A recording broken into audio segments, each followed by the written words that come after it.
ಪಟ್ಟಣ. ನನ್ನ ಜನ್ಮ ಕೊಟ್ಟಂತ ತಂದೆ ತಾಯಿಗಳು, ನನ್ನ ಜೀವನದಲ್ಲಿ ಅಂಕುಡೊಂಕನ್ನು ತಿದ್ದಿದಂಥ ಈ ವೇದಿಕೆ ಮೇಲಿನ ಮಹನೀಯರಿಗೆ ಮೊದಲಿಗೆ ವಂದಿಸುತ್ತಾ ನನ್ನ ಪ್ರಾಸ್ತಾವಿಕ ನುಡಿಯನ್ನು ನುಡಿತಾ ಇದ್ದೀನಿ. ನಾನು ಹಲವಾರು ವರ್ಷಗಳ ಕಾಲ ಇಡೀ ರಾಜ್ಯದಲ್ಲೇ ಪ್ರಥಮ ನಾಡಪ್ರಭು ಕೆಂಪೇಗೌಡ ವೇದಿಕೆಯನ್ನು ಸ್ಥಾಪಿಸಿ ಎಲ್ಲ ಸರ್ವಧರ್ಮಗಳ ಆಶಾಕರವಾದಂತಹ ಕೆಂಪೇಗೌಡ ವೇದಿಕೆಯನ್ನು ಸ್ಥಾಪಿಸಿ ಬೆಳೆಸಿ ಈ ಕನ್ನಡ ಸಾಹಿತ್ಯ ಪರಿಷತ್ತಿಗೆ ಜಿಲ್ಲಾಧ್ಯಕ್ಷರ ಸ್ಥಾನಕ್ಕೆ ನಾನು ಯಾಕೆ ಆಕಾಂಕ್ಷಿ ಆಗಬೇಕು ಅನ್ನೋದನ್ನ ಪ್ರಾಸ್ತಾವಿಕವಾಗಿ 2 ನಿಮಿಷದಲ್ಲಿ ಮುಗಿಸಿ ಇನ್ನು ಗಣ್ಯಂತರು ಮಾತಾಡಬೇಕು. ಯಾವುದಕ್ಕೆ ಅಂದರೆ ಕನ್ನಡ ಸಾಹಿತ್ಯ ಪರಿಷತ್ತಿನ ಸಾಹಿತಿಗಳು ದಿಗ್ಗಜರಿಗೆ ಕೂತಿದ್ದಾರೆ. ದಿಗ್ಗಜರು ಈ ಸಾಹಿತ್ಯಾಸಕ್ತರು ಸಂಘಟನೆ ಮಾಡೋಕ್ಕಾಗಲ್ಲ. ಯಾಕಂದ್ರೆ ಅವರು ಕವನಗಳು ಈ ನಾಡಿನ, ಈ ದೇಶದ, ಈ ನಾಡಿನ ಒಂದು ಅಂಕುಡೊಂಕನ್ನ ತಿದ್ದಕ್ಕೆ ಅವರ ಬರಹದಲ್ಲಿ ತಿದ್ದಿ ಅವರು ತಿವಿತಾರೆ. ಅವರ ಬರಹದಲ್ಲಿ ಅವ್ರಿಗೆ ಸಂಘಟನೆ ಮಾಡಕ್ಕಿಲ್ಲ. ಅವ್ರಿಗೆ ಹೋರಾಟಗಾರರು, ನಾನು ಕನ್ನಡ ಪರ ಹೋರಾಟಗಾರನಾಗಿ, ನಾನೇ ಸಾಹಿತಿ ಅಲ್ಲ, ಕನ್ನಡ ಪರ ಹೋರಾಟಗಾರನಾಗಿ ಹಲವು ವರ್ಷಗಳ ಕಾಲ ನೆಲ ಜಲ ಇಲ್ಲಿ ನಮ್ಮ ಕರ್ನಾಟಕ ಇದಕ್ಕೆಲ್ಲ ತೊಂದರೆ ಆದಾಗ ನಾನು ಎದ್ದು ನಿಂತು ಅದನ್ನು ಖಂಡಿಸಿ ಎಲ್ಲನೂ ಮಾಡ್ಕೊಳ್ತಾ ಇದ್ದೀನಿ. ಕನ್ನಡ ಸಾಹಿತ್ಯ ಪರಿಷತ್ ಯಾಕೋಸ್ಕರ ಬಂದೆ ಅಂದ್ರೆ, ನಮ್ಮ ಹಾಸನ ಜಿಲ್ಲೆಯಲ್ಲಿ ಎಲೆಮರೆಕಾಯಿಗೆ ಸಾಹಿತಿಗಳಿದ್ದಾರೆ. ಯಾರನ್ನು ಮನ್ನಲೆಗೆ ತರಲಿಲ್ಲ. ಮನ್ನಲೆಗೆ ತಂದ್ರೆ ನಮ್ಮ ಹಾಸನ ಜಿಲ್ಲೆಯಲ್ಲಿ 2 ಕಡೆ ಆಲೂರು, ಹಾಸನ ಕನ್ನಡ ಸಾಹಿತ್ಯ ಭವನ ಬಿಟ್ರೆ ಇನ್ಯಾವ ತಾಲೂಕಲ್ಲೂ ಇಲ್ಲ. ಸಾಹಿತ್ಯ ಭವನ ಯಾಕೆ ಬೇಕು ನೋಡಿ. ದಿಗ್ಗಜರು ಕೂತಿದ್ದಾರೆ, ಇವರೆಲ್ಲ ರಿಟೈರ್ಮೆಂಟ್ ಎಲ್ಲ ಮಾಡ್ಕೊಂಡು ನಿವೃತ್ತಿ ಹೊಂದಿ ಅವ್ರಿಗೊಂದು ಜಾಗ ಬೇಕು ಕೂರೋದಿಕ್ಕೆ. ನಮ್ಮ ಕನ್ನಡ ಸಾಹಿತ್ಯ ಒಂದು ಬೆಳೆಸಬೇಕಂದ್ರೆ ಜಾಗ ಬೇಕು. ನಾನು ಈಗಿನ ಅಧ್ಯಕ್ಷರುಗಳನ್ನ ನಾನು ಯಾರು ದೂರಕ್ಕೆ ಹೋಗಲ್ಲ. ಈಗ ಒಂದು 5 ವರ್ಷದಲ್ಲಿ ಆಶ್ವಾಸನೆ ಕೊಟ್ಟರು, ನಾವು ಒಂದು ಸಾಹಿತ್ಯ ಭವನ ಕಟ್ತೀವಿ, ಸಾಹಿತ್ಯಾಕ್ಷರಿಗೆ ಸಾಹಿತ್ಯ ಭವನ ಕೊಡ್ತೀವಿ. ಅದ್ಯಾವುದೂ ನೆರವೇರಿಸ್ತಿಲ್ಲ. ಅಧ್ಯಕ್ಷ ಅವಧಿ ಇರೋದು ಇನ್ನು ನವೆಂಬರ್ ತಿಂಗಳಿಗೆ, ಅವಧಿ ಕೊನೆಗಾಣಿಸೋದು ಇನ್ನು ನವೆಂಬರ್ ತಿಂಗಳಿಗೆ. ಇನ್ನು 8 ರಿಂದ 9 ತಿಂಗಳು ಈ ಎಲೆಕ್ಷನ್ ಇದೆ. ಈಗಲೇ ಹೊರಟುಬಿಟ್ರು. ಯಾವ MP MLA ಚುನಾವಣೆ ಮೀಸಿ ಮಾಡೋದಕ್ಕೆ ಕನ್ನಡ ಸಾಹಿತ್ಯ ಪರಿಷತ್ತನ್ನ ಒಂದು ಚುನಾವಣೆ ತಂದ್ಬಿಟ್ಟು ನನ್ನ ವೈಯಕ್ತಿಕ ಅನಿಸಿಕೆ, ನಾನು 5 ವರ್ಷ ಆಚರಣೆ ಹೇಳಿದ್ದೆ, ಕನ್ನಡ ಮನಸ್ಸುಗಳೇ, ಯಾವೇ ನೀವು ಎಲೆಕ್ಷನ್ ಮಾಡಿ ಚುನಾವಣೆ ಮಾಡಿ, ಆದರೆ ಕನ್ನಡ ಸಾಹಿತ್ಯ ಪರಿಷತ್ಗೆ ಚುನಾವಣೆ ಅನ್ನೋದು ಬೇಡ. ಅದರ ಘನತೆಯನ್ನ ದಯವಿಟ್ಟು ಕುಂದಿಸಬೇಡಿ. ನಾನು ಈಗ ವೈಯಕ್ತಿಕವಾಗಿ ಹೇಳ್ತಾ ಇದ್ದೀನಿ, ನಾನು ಕನ್ನಡ ಸಾಹಿತ್ಯ ಪರಿಷತ್ ಜಿಲ್ಲಾಧ್ಯಕ್ಷ ಸ್ಥಾನಕ್ಕೆ ಆಕಾಂಕ್ಷಿ ಇರಬಹುದು. ಎಲ್ಲ ದಿಗ್ಗಜರಿಂದ ಸಾಹಿತ್ಯಾಕ್ಷರು, ಚಿಂತಕರು ಎಲ್ಲ ಕುಳಿತು ಒಂದು ಕಡೆ ಕಲೆತು ಸಾಹಿತ್ಯತೆಯನ್ನು ಎಳೆಯೋದಕ್ಕೆ ಯಾರನ್ನಾರು ಉತ್ತಮವಾದ ವ್ಯಕ್ತಿಯನ್ನು, ಹೋರಾಟಗಾರರನ್ನು ನಾನು ನೇಮಿಸಿದ್ರೆ ನನ್ನ ಅಭ್ಯಂತರ ಇಲ್ಲ. ಇದು ನಾನು ಪ್ರಮಾಣ ಮಾಡಿ ಹೇಳ್ತೀನಿ. ಯಾಕೆ ಅಂದ್ರೆ ಕನ್ನಡ ಮನಸ್ಸುಗಳೇ ನೋಡಿ, ಈಗ ಮುಂದಿನೆಲ್ಲವೇ ನಮ್ಮ ಸಾಹಿತಿಗಳು ಅದನ್ನು ವಿವರವಾಗಿ ಹೇಳ್ತಾರೆ. ಇನ್ನು 8 ವರ್ಷದಿಂದ ಕನ್ನಡ ಸಾಹಿತ್ಯ ಸಮ್ಮೇಳನ ನಮ್ಮ ಜಿಲ್ಲೆಯಲ್ಲಿ ಎಲ್ಲೂ ಮಾಡಲಿಲ್ಲ. ನನ್ನ ಚಂದ್ರಾಪುರ ತಾಲೂಕಿಗೆ ಒಂದು 30 ಜನ ಸಾಹಿತಿಗಳಿಗೆ ಅನ್ಯಾಯ ಆಯಿತು. ಅವ್ರನ್ನ ಗುರುತಿಸ್ತಿಲ್ಲ, ಅವ್ರು ಗುರುತಿಸಿ ಅವ್ರನ್ನ ಬೆಳೆಸ್ತಿಲ್ಲ. ಇವ್ರು ಬೇರೆ ಬೆಳೆಸ್ಕೊಂಡಿದ್ರು. ಯಾಕೆ ಇಷ್ಟೆಲ್ಲ ನೋವು ನನಗೆ ಅಂದ್ರೆ, ಈಗ ನೋಡಿ, ನಮ್ಮ ಹಿರೇನಯ್ಯ ಇರ್ಬೋದು, ಗಿರಿಜಾ ಕನ್ಸಲ್ಟೆಂಟ್ ಇರ್ಬೋದು, ಜಯಂತಿ ಮೇಡಮ್ ಇರ್ಬೋದು, ಲೋಕೇಶ್ ದಾಸ್ ಇರ್ಬೋದು, ನಮ್ಮ ಪ್ರೊಫೆಸರ್ ಸಿದ್ದೇಗೌಡರು, ಚಾಣ ಅಶೋಕ್ ಅವರು ಸ್ವಂತ ಮನೆ ಬಿಟ್ಟು ತಂದು ಮಕ್ಕಳ ಸಾಹಿತ್ಯ ಪರಿಷತ್ ಕಟ್ಟಿದ್ರು. ಅವ್ರನ್ನ ಯಾರು ಮೇಲೆತ್ತಲ್ಲ, ಎಲ್ಲರೂ ಕಾಲೇಜು. ಇವ್ರಿಗೇನು ಚುನಾವಣೆ ಬೇಕು, ಕೂತ್ಕೊಳ್ಳಕ್ಕೆ ಒಂದು ಜಾಗ ಬೇಕು, ಪ್ರೋಟೋಕಾಲ್ ಬೇಕು. ಕನ್ನಡ ಮನಸ್ಸುಗಳೇ, ಈ ವೇದಿಕೆ ಮುಖಾಂತರ ಕೇಳ್ತಾ ಇದ್ದೀನಿ, ದಯವಿಟ್ಟು ಉದ್ಯಮಿಗಳ ಕೈಗೆ ಕನ್ನಡ ಸಾಹಿತ್ಯ ಪರಿಷತ್ನ ಕೊಡಬೇಡಿ. ರಿಯಲ್ ಎಸ್ಟೇಟ್ ದಂಧೆ ಮಾಡೋದು ದಯವಿಟ್ಟು ಯಾವುದೇ ಕಾರಣದಲ್ಲಿ ಸಾಹಿತ್ಯ ಪರಿಷತ್ನ ಕೈ ಕೊಡಬೇಡಿ. ಹೋರಾಟಗಾರರು ಯಾರೇ ಇರಲಿ ಸಾಹಿತ್ಯ ಪರಿಷತ್ನ ಕೈ ಕೊಡಿ. ಸಾಹಿತಿಗಳನ್ನ ಸ್ವಂತ ಮನೆ ಯಜಮಾನರ ರೀತಿ ಕನ್ನಡ ಪರ ಹೋರಾಟಗಾರರನ್ನ ತಗೊಂಡೋಗ್ತಾರೆ ಅನ್ನೋದನ್ನ ವೈಯಕ್ತಿಕ ಅನಿಸಿಕೆ ಕನ್ನಡ ಮನಸ್ಸಿನಲ್ಲಿ ನೋಡಿ. ಯಾವ ನಾನೆಲ್ಲೂ ಹೋಗಲ್ಲ. ಹಾಸನ ಜಿಲ್ಲೆ ಇನ್ನ 7 ತಾಲೂಕು ಚಂದಾಪುರ ತಾಲೂಕು ಹೇಳ್ತಿದ್ದೀನಿ. ನಾವೆಲ್ಲ ನಮ್ಮ ಗಣಪತಿ ಪೆಂಡಾಲ್ ಪಕ್ಕ ಜಾಗ ನಾವೆಲ್ಲ ಹೋರಾಟ ಮಾಡಿ 5 ವರ್ಷ ಆಡಳಿತ. ನಾನು ಮನೋರಣ್ಣ, ಅಶೋಕಣ್ಣ, ರೈತ ಸಂಘದ, ಆಮೇಲೆ ನಮ್ಮ ಮುಸ್ಲಿಂ ಬಾಂಧವರು, ದಲಿತರು ಎಲ್ಲ ಸೇರಿ ಒಂದು ಸಾಹಿತ್ಯ ಮಾರುಕಟ್ಟೆಗೆ ಒಂದು ಜಾಗನ ಗುರುತಿಸ್ತು. ನಮ್ಮ ಚಂದಾಪುರ ತಾಲೂಕಿನಲ್ಲಿ ಬೇಕಾದಷ್ಟು ಜನ ದಾನಿಗಳಿದ್ದಾರೆ. ಯಾರಿಗಿದೆಲ್ಲ ದಾನಿಗಳು ಅಂದ್ರೆ ಕನ್ನಡ ಸಾಹಿತ್ಯ ಪರಿಷತ್ತಲ್ಲಿ ಯಾವುದೇ ಒಂದು ಫಂಡ್ ಇಲ್ಲ ಅಂದ್ರೆ 500 ರೂಪಾಯಿ ನಮ್ಮ ನಿರ್ಮಲಾ ನಮ್ಮ ಪಾಲ್ಗಣ ಸ್ವಾಮೀಜಿ ಕಲ್ಲಿನ ಗಡಿಗೆ ಚಿನ್ನದಗಿರಿ ಮಾಡಿಲ್ಲ. ಅದಕ್ಕೆ ಭಿಕ್ಷೆ ಎತ್ತಾರು ಕನ್ನಡ ಸಾಹಿತ್ಯ ಪರಿಷತ್ ಕೊಡ್ಬೋದಾಯ್ತು ಮಾಡೋಣ. ಆ ಜಾಗ ಇದ್ರು ಇವ್ರು 8 ವರ್ಷದಿಂದ ಕಟ್ಟಿಲ್ಲ. ಇವ್ರು 5 ವರ್ಷದಿಂದ ಈಗ ಏನ್ ಜಿಲ್ಲಾಧ್ಯಕ್ಷರಿದ್ದಾರೆ. ಇವ್ರು ಎಲೆಕ್ಷನ್ ಮಾಡಕ್ಕೆ ಆರ್ಥಿಕ ಸಬಲತೆ ಅಂತ ಹೇಳ್ತಾರೆ. ಈಗ ಮೊನ್ನೆ ಒಂದು ಯಾವ್ದೋ ಪೇಪರ್ ನೋಡ್ದೆ. ಆರ್ಥಿಕ ಸಬಲತೆ ಅಂದ್ರೆ ಏನು? ಈಗ 8 ವರ್ಷದಿಂದ ಆರ್ಥಿಕ ಸಬಲತೆ ಇರ್ತಿಲ್ವಾ? ಈಗ ಮಾತ್ರ ಆರ್ಥಿಕ ಸಬಲತೆ ಬಂತ. ಎಲೆಕ್ಷನ್ ಮಾತ್ರ ಆರ್ಥಿಕ ಸಬಲತೆ ಇದೆ, ಅದ್ರ ಅಣುವಂತ ಹೋಗ್ಬೇಕು ಅಂತ ಹೇಳ್ತಾರಲ್ಲ. ಸ್ವಲ್ಪ ಅವ್ರಿಗೆ ನಾನು ವೈಯಕ್ತಿಕವಾಗಿ ಅವ್ರ ಬಗ್ಗೆ ಗೌರವ ಇದೆ. ಆದರೆ ಇನ್ನೂ 9 ತಿಂಗಳು ಈ ಚುನಾವಣಾ ಸಮಯ ಇದ್ದು ಈಗಲೇ ಎಲ್ಲರಿಗೂ ಮುಮ್ಮುಕ್ಕಿಸಿ ಎಲ್ಲರೂ ಅವರು ನಮ್ಮ ಕನ್ನಡ ಭಾಷೆಯಲ್ಲಿ ಹೇಳ್ತಾರೆ. ಆಮೇಲೆ ನನ್ನ ಬಗ್ಗೆ ಒಂದು ಆಪಾದನೆ ಮಾಡಿದ್ರು. ಯಾವುದೋ ಒಬ್ಬ ವ್ಯಕ್ತಿಯ ಬಗ್ಗೆ ಕೆಲಸಕ್ಕೋಸ್ಕರ ಚಂದ್ರಾವಣದಲ್ಲಿ ನಿಂತಾನೆ.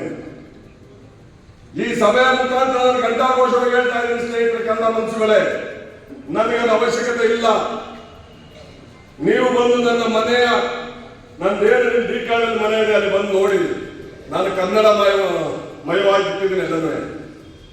ನನ್ನ ಕನ್ನಡಕ್ಕೋಸ್ಕರ ನನ್ನ ಪ್ರಾಣ ತರೋದು. ನಾನು ಯಾಕೆ ನನ್ನ ಮನೆನ ಮೊದಲು ಸರಿ ಮಾಡ್ಕೊತೀನಿ ಚಂದ್ರಾಪುರ ತಾಲೂಕನ್ನ.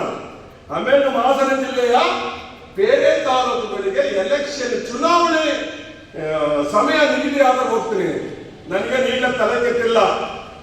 ಅವ್ರು ಕುಣ್ಕಳ್ಳಿ ನೋಡಿ. ಈಗ ಖಾಸಗಿ ಹೋಟೆಲ್ಗಳಲ್ಲಿ ದರ್ಬಾರ್ ಮಾಡ್ತಾ ಇದ್ದಾರೆ. ಖಾಸಗಿ ಹೋಟೆಲ್ಗಳಲ್ಲಿ ಸಾಹಿತ್ಯ ಪರಿಷತ್ ಎಲ್ಲಿಗೆ ಹೋಯ್ತು? ಎಲ್ಲಿಗೆ ತಗೊಂಡೋಗ್ಬಿಟ್ಟಿರು ಸಾಹಿತ್ಯ ಪರಿಷತ್ನ? ಹಾಸನದ ಒಂದು ಖಾಸಗಿ ಹೋಟೆಲ್ ಬಿಲ್ಲು ನನ್ನ ಹತ್ರ ಇದೆ. ಆಮೇಲೆ ನಾವು ಎಲ್ಲಾ ಸಮುದಾಯಗಳು ಕೂತರೆಲ್ಲ ಬೇರೆ ಬೇರೆ ಸಮುದಾಯ ಎಲ್ಲಾ ಸಮುದಾಯ ಒಗ್ಗೂಡಿಸಿ ಹೋಗರು. ಆದರೆ ಎಲ್ಲಾ ಸಮುದಾಯವೇ ಒಂದೊಂದು ಟೈಮಲ್ಲಿ ಹೀಯಾಳಿಸಿ ಎಲ್ಲ ಸಮುದಾಯ ಹೀಯಾಳಿಸಿ ಈಗ ಇವತ್ತು ನನ್ನ ಕನ್ನಡ ಸಾಹಿತ್ಯ ಪರಿಷತ್ ನಿಂತ್ಕೊತೀನಿ ಅಂತ ಹೊರಟಿದ್ದಾರೆ. ಆಮೇಲೆ ಈಗ ಹೇಳ್ತಾರೆ ಇದನ್ನ ಕಮ್ಮಿ, ಇದು ಬರೀ ಟ್ರೈಲರ್ ಬಿಡ್ತಾ ಇದ್ದೀನಿ. ಅಭಿ ಪಿಕ್ಚರ್ ಬಾಕಿ ಹೈ.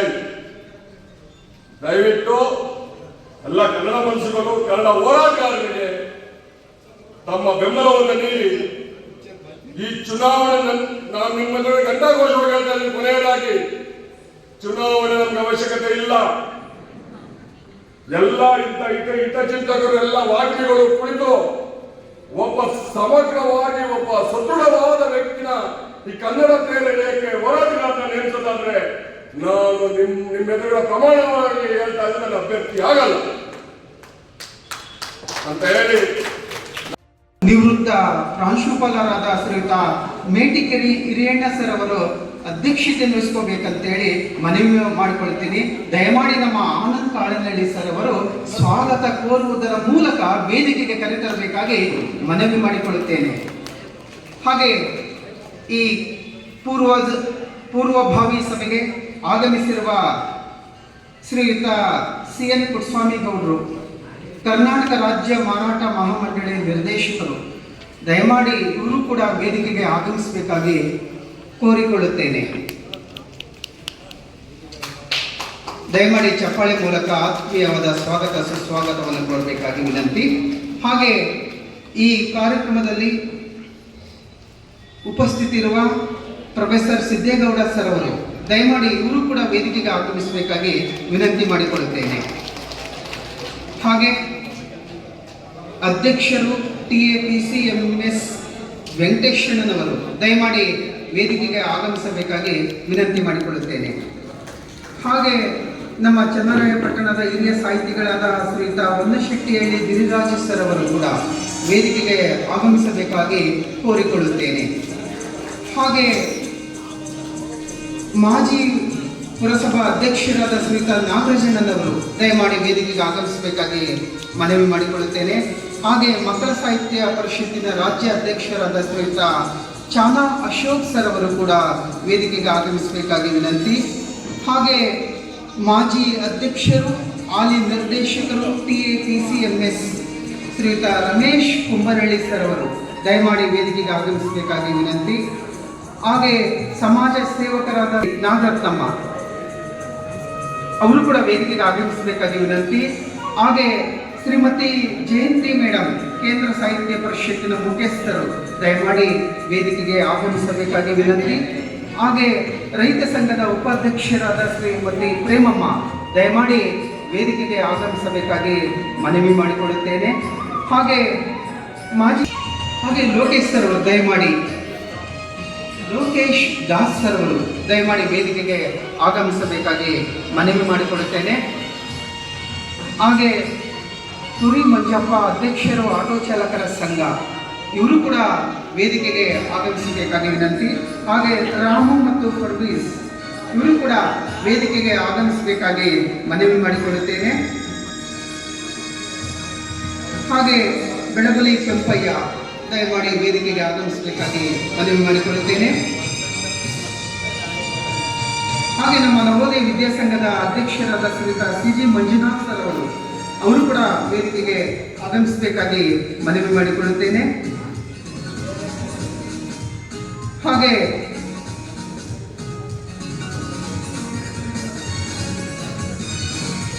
ನಮ್ಮ TAPCMS ನಿರ್ದೇಶಕರಾದ ಶ್ರೀಯುತ ಜಗದೀಶ್ ಅವರು ಕೂಡ ವೇದಿಕೆಗೆ ಆಗಮಿಸಬೇಕಾಗಿ ಮನವಿ.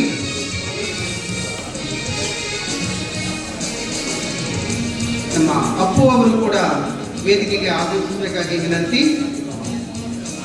ರಾಮು ಫರ್ವೀಸ್ ದಯಮಾಡಿ ವೇದಿಕೆಗೆ ಬರಬೇಕಾಗಿ ಮನವಿ.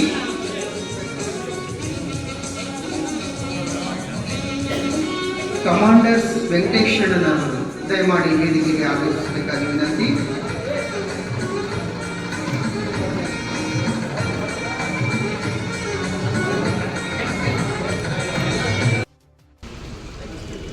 ನಾನ್ ಡೀಟೇಲ್ ಆಗಿತ್ತು. ಮೈಸೂರು ವಿಶ್ವವಿದ್ಯಾಲಯದಲ್ಲಿ ನಾನು ಪ್ರಬಂಧ ಸೇರ್ಕೊಂಡಿತ್ತು. ಹಲವು ಡೀಮ್ಡ್ ವಿಶ್ವವಿದ್ಯಾಲಯಗಳು ನನ್ನ ಪ್ರಬಂಧಗಳನ್ನ ತಮ್ಮ ಪಠ್ಯ ಪುಸ್ತಕದಲ್ಲಿ ಸೇರ್ಕೊಳ್ತು. ಎಲ್ಲ ಸಭೆಯಲ್ಲಿ ಯಾಕಾದ್ರೂ ಮೊದಲಿಗೆ ಇವ್ಕಾದ್ರೆ ಏನಾಗುತ್ತೆ ಆ ಸುದ್ದಿ ಬಂದಾಗ ಮೆಡಿಕಲ್ ಏರಿಯಾದ ತಾಲೂಕು ಅಧ್ಯಕ್ಷಕ್ಕೆ ಪ್ರಪೋಸ್ ಮಾಡಿದಾಗ ನನ್ನ ಮನೆಯಲ್ಲಿ 7 ವರ್ಷಗಳ ಕಾಲ ಊಟ ಮಾಡ್ಕೊಂಡು ಹೋದಂಥ ವ್ಯಕ್ತಿ ಅವ್ರ ತೆಗಿನ ನನ್ನ ಮನೆ 2 ವರ್ಷ ಇತ್ತು. ಎದ್ದು ನಿಂತ್ಕೊಂಡು ಅವ್ರು ಯಾವುದೋ ಪುಸ್ತಕ ಬಂದಿಲ್ಲ ಅಂತ ತಕ್ಷಣ ಬಂತಾನೆ ಮೀಟಿಂಗ್ ಆದ ತಕ್ಷಣ ನೋಡಿ ಸರ್ ಈಗ ನನ್ಗೊಟ್ಟು ಅಂತ. ನಾನು ನೀವು ತಾಲೂಕು ಅಧ್ಯಕ್ಷಕ್ಕೆ ಹೆಸರು ಕೂಡ ಬರ್ತಿಲ್ಲ ಅಂತ ಕೂಡ ಹೇಳ್ಬೋದು. ಮತ್ತೆ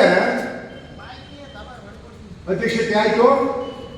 ನನ್ನ ಎಷ್ಟು ಸಿಟ್ಟಿತ್ತು ಅಂದ್ರೆ ಜಿಲ್ಲಾ ಸಮ್ಮೇಳನದಲ್ಲಿ ಸಾಮಾನ್ಯ 3 ಜನ ಫ್ಲೆಕ್ಸ್ ಹಾಕೋರು.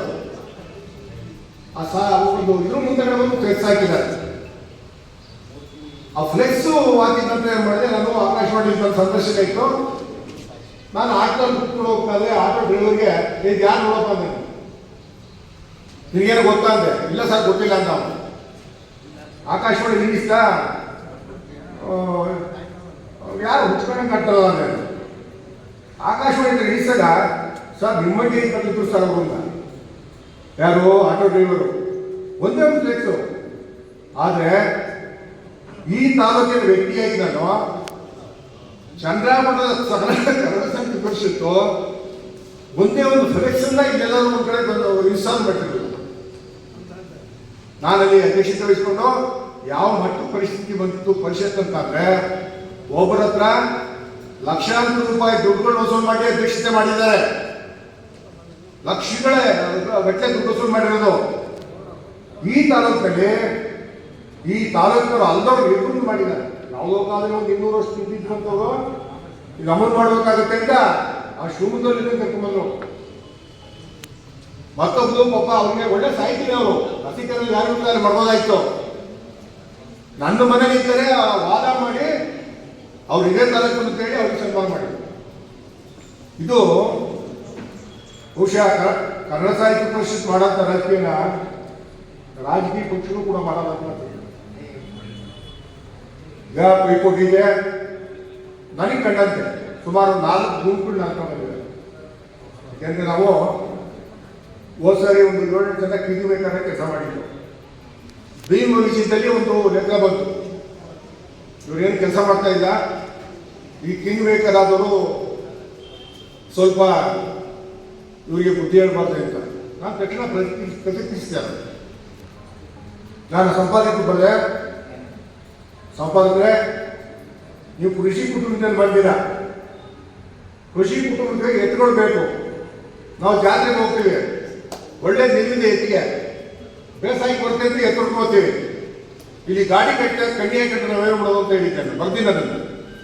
ಅದೇ ರೀತಿ ಟ್ರಂಪ್ ಬಗ್ಗೆ ಕೂಡ ಬರ್ತೀವಿ. ಟ್ರಂಪ್ ಈ ರೀತಿ ಸ್ನೇಹಿತರ ಒಂದು ಸಭೆಯನ್ನೆಂದರೆ ಹಾಸನ ಕನ್ನಡ ಸಾಹಿತ್ಯ ಪರಿಷತ್ನ ಜಿಲ್ಲಾಧ್ಯಕ್ಷ ಸ್ಥಾನಕ್ಕೆ ಒಂದು ಅಭ್ಯರ್ಥಿಯ ಆಕಾಂಕ್ಷಿ ಆಗಿರ್ತಕ್ಕಂಥ ಸಲುವಾಗಿ ಈ ಒಂದು ಸಭೆಯನ್ನು ಕರೆಯಲಾಗಿದೆ. ಈ ಒಂದು ಸಭೆಯ ಅಧ್ಯಕ್ಷತೆಯನ್ನು ವಹಿಸಿರ್ತಕ್ಕಂಥ ಹಿರಿಯ ಸಾಹಿತಿಗಳು, ನಿವೃತ್ತ ಪ್ರಾಧ್ಯಾಪಕರು ಆದಂಥ ಮೆಟಿಕೆರೆ ಹಿರಿಯಣ್ಣ ಸಾಹೇಬ್ರೆ, ಈ ಒಂದು ಸಭೆಯನ್ನು ಉದ್ದೇಶಿಸಿ ಈಗಾಗಲೇ ಮಾತನಾಡಿದಂಥ ನಿವೃತ್ತ ಪ್ರಾಧ್ಯಾಪಕರಾದಂಥ ಪ್ರೊಫೆಸರ್ ಸಿದ್ದೇಗೌಡ್ರೆ, ಅದೇ ರೀತಿ ಈಗ ಸುದೀರ್ಘವಾಗಿ ಕನ್ನಡ ಸಾಹಿತ್ಯ ಪರಿಷತ್ತು ಹಾಗೂ ಅದರ ಅನುಭವಗಳು ಎಲ್ಲ ವಿಚಾರಗಳನ್ನು ನಮ್ಮ ಮುಂದೆ ವಿಸ್ತೃತವಾಗಿ ಮಂಡಿಸಿದಂಥ ಲೋಕೇಶ್ ದಾಸ್ ಅವರೇ, ವೇದಿಕೆ ಮೇಲೆ ಆಸೀನರಾಗಿರ್ತಕ್ಕಂಥ ಹಿರಿಯರಾದಂಥ ಅಥವಾ ಮಾಜಿ ಅಧ್ಯಕ್ಷರಾದಂಥ ನಾಗಾರ್ಜುನ ಅವರೇ, APCMSನ ಅಧ್ಯಕ್ಷರಾದಂಥ ಶ್ರೀಯುತ ವೆಂಕಟೇಶ್ ಅವರೇ, ಮಾಜಿ ಅಧ್ಯಕ್ಷರು ಹಾಗೆ ನಿರ್ದೇಶಕರಾದಂಥ ಕುಮಾರಗಿ ರಮೇಶ್ ಅವರೇ, ಮಕ್ಕಳ ಸಾಹಿತ್ಯ ಪರಿಷತ್ನ ರಾಜ್ಯಾಧ್ಯಕ್ಷರು ಹಾಗೂ ಪಿಂಚಶ್ರೀ ಪ್ರಶಸ್ತಿ ಪುರಸ್ಕೃತರಾಗಿರ್ತಕ್ಕಂಥ ಶಿಕ್ಷಣ ಪ್ರೇಮಿಗಳು ಆಗಿರ್ತಕ್ಕಂಥ ಶಾನಾ ಅಶೋಕ್ ಅವರೇ, ವೇದಿಕೆ ಮೇಲೆ ರಾಜ್ಕುಮಾರ್ ಅವರೇ, ವೇದಿಕೆಯಲ್ಲಿ ಇರ್ತಕ್ಕಂಥ ರಾಜ್ಯಘಟ್ಟದ ಮಹಿಳಾ ರೈತ ಸಂಘದ ಪದಾಧಿಕಾರಿಗಳೇ, ವೇದಿಕೆಯ ಹಿಂಭಾಗದಲ್ಲಿ ಇರ್ತಕ್ಕಂಥ ಎಲ್ಲ ಬಹುತೇಕ ನವೋದಯ ವಿದ್ಯಾಸಂಸ್ಥೆಯ ಎಲ್ಲ ಪದಾಧಿಕಾರಿಗಳು ಕೂಡ ಹಾಜರಿದ್ದಾರೆ. ಎಲ್ಲಕ್ಕಿಂತ ಮುಖ್ಯವಾಗಿ ಆ ಸಂಸ್ಥೆಯ ಜವಾಬ್ದಾರಿಯನ್ನು ಹೊತ್ತು ಅಧ್ಯಕ್ಷ ಸ್ಥಾನದಲ್ಲಿ ಹೊತ್ತು ಇಟ್ಕೊಂಡು ಆ ಒಂದು ಸಂಸ್ಥೆಯ ಒಂದು ಅಮೂಲ್ಯ ಒಂದು ಬದಲಾವಣೆಯನ್ನು ಆ ಒಂದು ಸಂಸ್ಥೆಯ ಒಂದು ಅಭಿವೃದ್ಧಿಗಳು ಶ್ರಮಿಸ್ತಾ ಇರ್ತಕ್ಕಂಥ CJ ಮಂಜುನಾಥ್ ಅವರೇ, ಶರತ್ ಅವರೇ ಹಾಗೂ ವೇದಿಕೆಯ ಮುಂಭಾಗದಲ್ಲಿ ಆಸೀನರಾಗಿರ್ತಕ್ಕಂಥ ಎಲ್ಲ ಕನ್ನಡ ಮನಸ್ಸುಗಳೇ ಹಾಗೂ ಪತ್ರಕರ್ತರೇ, ಈಗಾಗಲೇ ಇದು ಮಾತನಾಡ್ತಕ್ಕಂಥ ಹಿರಿಯರು ಎಲ್ಲ ಕನ್ನಡ ಸಾಹಿತ್ಯ ಪರಿಷತ್ತಿನ ಬಗ್ಗೆ, ಅದರ ಚಟುವಟಿಕೆಗಳ ಬಗ್ಗೆ ಈಗ ಮಾತನಾಡಿದೆ. ಈಗ ನಮ್ಮ ಕಾಡೇನಹಳ್ಳಿ ಆನಂದ್ ಅವರು ಕೂಡ ಪ್ರಸ್ತುತ ನವೋದಯ ವಿದ್ಯಾಸಂಸ್ಥೆಯ ನಿರ್ದೇಶಕರಾಗಿ ಅದಕ್ಕಿಂತ ಮೊದಲು ಕೆಂಪೇಗೌಡ ವೇದಿಕೆಯ ಸಂಸ್ಥಾಪಕ ಅಧ್ಯಕ್ಷರಾಗಿ ಜನಪರ ಹೋರಾಟಗಳಲ್ಲಿ, ಕನ್ನಡ ಪರ ಹೋರಾಟಗಳಲ್ಲಿ ಅವರು ಸಕ್ರಿಯವಾಗಿ ಅತ್ಯಂತ ಕ್ರಿಯಾಶೀಲವಾಗಿ ತೋರಿಸಿಕೊಂಡು ಬಂದಿರತಕ್ಕಂಥದ್ದನ್ನು ನಾವೆಲ್ಲರೂ ಕೂಡ ನೋಡಿದ್ವಿ. ಹಾಗಾಗಿ ಅವರುಗಳು ಈ ಒಂದು ಜಿಲ್ಲಾ ಕನ್ನಡ ಸಾಹಿತ್ಯ ಪರಿಷತ್ನ ಅಧ್ಯಕ್ಷ ಸ್ಥಾನಕ್ಕೆ ಅವರು ಆಕಾಂಕ್ಷಿಯಾಗಿರ್ತಕ್ಕಂಥದ್ದು ತಪ್ಪೇನಲ್ಲ. ಈಗಾಗಲೇ ಸಿದ್ದೇಗೌಡರು ಹೇಳಿದರು, ಇಡೀ ಜಿಲ್ಲೆಯಲ್ಲಿ ಅತಿ ಹೆಚ್ಚು ಮತದಾರನ್ನು ಹೊಂದಿರತಕ್ಕಂಥ ಒಂದು ಕ್ಷೇತ್ರ ನಮ್ಮ ಚನ್ನರಾಯಪಟ್ಟಣ ತಾಲೂಕು ಕೂಡ ಆಗಿದೆ.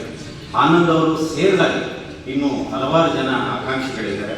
ಎಲ್ಲರೂ ಕೂತು ಕಲಿತು ಹಿರಿಯ ಮುಖಂಡರು ಹಾಗೂ ಹಿರಿಯರು ಕುರಿತು ಒಂದು ಸರ್ವಸಮ್ಮತವಾದಂಥ ಅಭ್ಯರ್ಥಿಯನ್ನು ಆಯ್ಕೆ ಮಾಡ್ತಕ್ಕಂಥದ್ದು ಸೂಕ್ತ. ಅದರಲ್ಲಿ ಆನಂದ್ ಅವ್ರಿಗೂ ಕೂಡ ಒಳ್ಳೆಯದಾಗಲಿ ಅಂತ ಈ ಮುಖಾಂತರ ನಾನು ಹಬ್ಬ ದೇವರಲ್ಲಿ ಪ್ರಾರ್ಥನೆ ಮಾಡ್ಕೊಳ್ತೇನೆ. ಹಾಗಾಗಿ ಇವತ್ತಿನ ದಿನಮಾನಗಳಲ್ಲಿ ಕನ್ನಡ ಸಾಹಿತ್ಯ ಪರಿಷತ್ತು ರಾಜ್ಯ ಮಟ್ಟದಲ್ಲಿ ಅತ್ಯಂತ ಚೆನ್ನಾಗಿ ಅತ್ಯಂತ ಪ್ರಬಲವಾಗಿ KV ಮಹೇಶ್ ಜೋಶಿ ಅವರು ಬಹಳ ನಿರೀಕ್ಷೆ ಇಟ್ಕೊಂಡಿದ್ರು. ಅವರು ನಮ್ಮ ಚಂದನ ವಾಹಿನಿಯ ಮುಖ್ಯಸ್ಥರಾಗೂ ಕೂಡ ಅವರು ಕೆಲಸ ಮಾಡಿದರು. ಬಹಳ ನಿರೀಕ್ಷೆ ಇಟ್ಟಂಥ ಜನಕ್ಕೆ ಒಂದು ರೀತಿ ನಿರಾಸೆನೂ ಕೂಡ ಆಯಿತು. ಅವರು ಅತಿ ಬುದ್ಧಿವಂತರು ಅಂತ ತಿಳಿದ್ರು. ಹಲವಾರು ಸಮಸ್ಯೆಗಳನ್ನು ಇವತ್ತು ಎದುರಾಕೊಂಡಿರ್ತಕ್ಕಂಥದ್ದನ್ನು ನಾವು ನೋಡಿದ್ದೀವಿ. ಮಂಡ್ಯ ಜಿಲ್ಲೆಯಲ್ಲಿ ನಡೆದಂಥ ಒಂದು ಅದ್ದೂರಿಯಾದಂಥ ಒಂದು ಕನ್ನಡ ಸಾಹಿತ್ಯ ಸಮ್ಮೇಳನಕ್ಕೆ ಸಂಬಂಧಪಟ್ಟಂತೆ ಹಲವಾರು ಗಂಡಾಂತರಗಳು ಅವಾಂತರಗಳು ಕೂಡ ಆಗಿರ್ತಕ್ಕಂಥದ್ದನ್ನು ಎಲ್ಲರೂ ಕೂಡ ಕೇಳಿದೆ. ಹಾಗಾಗಿ ಬರೀ ಸಾಹಿತ್ಯ ಕ್ಷೇತ್ರದಲ್ಲಿ ಇರ್ತಕ್ಕಂಥವರು ಅತಿ ವಿದ್ಯಾವಂತರು ಕೂಡ ಸಾಹಿತ್ಯ ಪರಿಷತ್ನ ಒಂದು ಚುಕ್ಕಾಣಿ ಇರ್ತಕ್ಕಂಥದ್ದು ಅಂಥದ್ದು ಏನಿಲ್ಲ. ಎಲ್ಲರೂ ಕೂಡ ಒಂದು ರೀತಿ ಒಂದು ಚೆನ್ನಾಗಿ ಕೆಲಸ ಮಾಡಿಕೊಂಡು ಆ ಒಂದು ಕನ್ನಡ ಸಾಹಿತ್ಯ ಪರಿಷತ್ಗೆ ಸಂಬಂಧಪಟ್ಟಂತೆ ಎಲ್ಲ ಚಟುವಟಿಕೆಗಳಲ್ಲಿ ಭಾಗವಹಿಸಿ ಕನ್ನಡ ತೇರನ್ನು ಹೇಳಲಿಕ್ಕೆ ಸಿದ್ಧರಾಗಿದ್ದು ಸಾಕು ಅಂತಕ್ಕಂಥದ್ದು ಹೇಳ್ತಾ, ಏಕೆಂದರೆ ಕನ್ನಡ ಸಾಹಿತ್ಯ ಆಸಕ್ತರು ಬಹಳಷ್ಟಿದೆ. ಚಂದ್ರಪಟ್ಟಣ ತಾಲೂಕಿನಲ್ಲೂ ಕೂಡ ಒಳ್ಳೊಳ್ಳೆ ಸಾಹಿತಿಗಳು ಇರ್ತಕ್ಕಂಥದ್ದನ್ನು ನಾವು ನೋಡಿದ್ದೇವೆ. ಮುಂದಿನ ದಿನಗಳಲ್ಲಿ ನಮ್ಮ ಆನಂದ್ ಅವರು ಕೂಡ ಒಳ್ಳೆ ಕ್ರಿಯಾಶೀಲ ಯುವಕರಾಗಿದ್ದಾರೆ.